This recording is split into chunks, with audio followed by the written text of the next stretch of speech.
Salut les amis, salut, salut. Ah, je vais bouger un peu mon écran.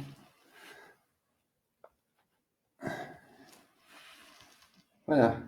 Alors, je suis dans ma salle où je donne normalement mes séances de yoga.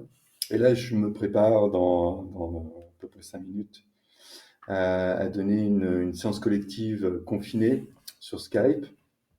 Donc, dans quelques instants, les, les pratiquants et les pratiquantes vont se connecter pour que je puisse donner à peu près 1h20 de guidage de séances de yoga. On me pose la question, est-ce que je peux m'inscrire? Est-ce qu'il y a suffisamment de place?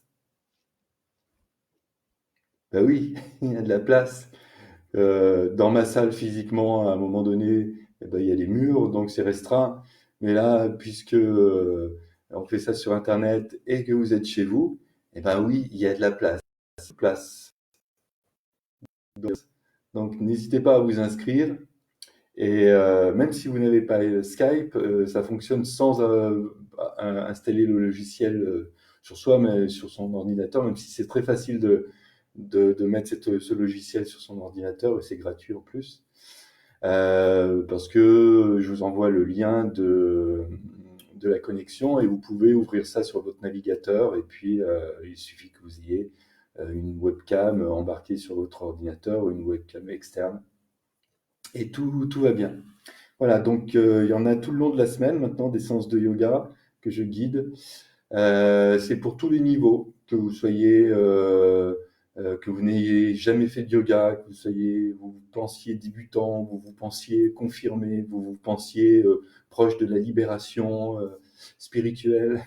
Eh ben, vous pouvez venir pratiquer le yoga avec moi, vous verrez. On passe des bons moments. Voilà, je vais pas être trop long parce que je vais me connecter tout de suite là. Je vous ai parlé hier de la possibilité de mettre en place des moments en direct sur Skype aussi pour parler un peu plus de la philosophie du yoga, parce que le yoga, c'est une discipline respiratoire où l'on utilise son corps, mais c'est également une discipline où on rentre dans l'étude de soi, dans l'étude de certaines philosophies, donc des philosophies indiennes, qui sont très universelles, qui nous parlent à tous. Et je vous avais parlé d'éventuellement étudier et réfléchir sur des disciplines qu'on appelle les yama et niyama, qui sont présentées pour vivre mieux la relation entre nous. Et on en a toujours besoin de vivre mieux la relation entre nous et également vivre la relation de soi à soi.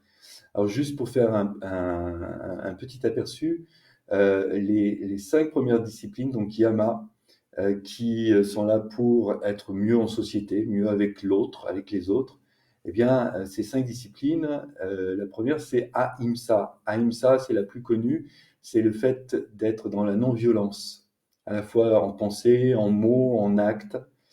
La deuxième, c'est Satya. Satya, alors c'est des mots sanscrits, ça, hein. La langue ancienne de l'Inde, qui est une des langues qui est à l'origine de nos langues indo-européennes. Donc Satya, c'est être sincère, c'est dire la vérité, être dans la vérité, dans la sincérité, dans ses actes, dans ses pensées et dans ses paroles. Ensuite, on a Asteya, qui est l'idée d'être honnête, donc de ne pas convoiter, de ne pas voler. Toujours sur ces 3 plans, parole, pensée, acte.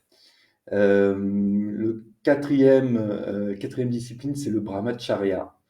Alors, en ce moment, cette discipline, peut-être on la rencontre, en tout cas, c'est une bonne idée d'être là-dedans, c'est l'idée d'être dans la modération.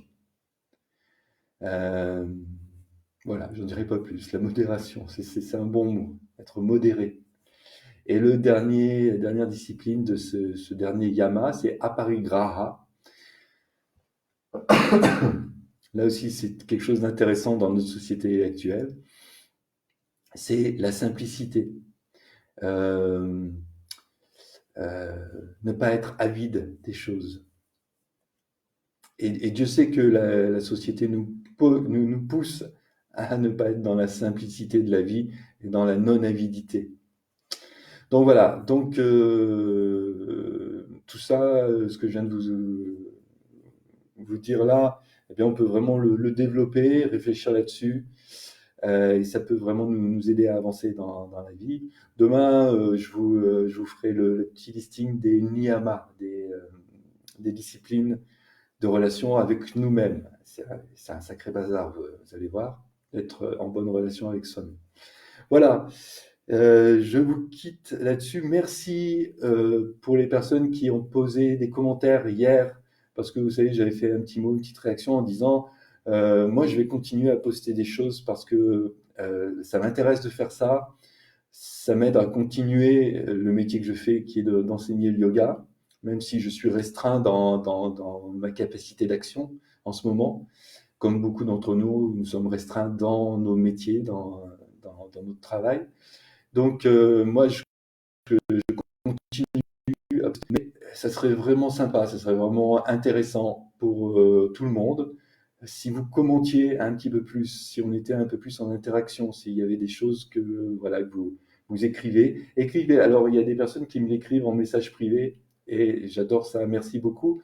Mais si vous sentez, si vous êtes OK avec ça, postez-le sur mon mur, écrivez-le en commentaire. Comme ça, vous savez, ça peut aider d'autres personnes qui voudraient poster quelque chose, eh bien, à poster. Voilà, aidez-vous les uns les autres à poster les choses sur Facebook ici. Et donc, soyons plus en interaction, en échange. Voilà, donc je vous quitte parce que je vais commencer maintenant la séance sur Skype, la séance collective est confinée. À demain sûrement.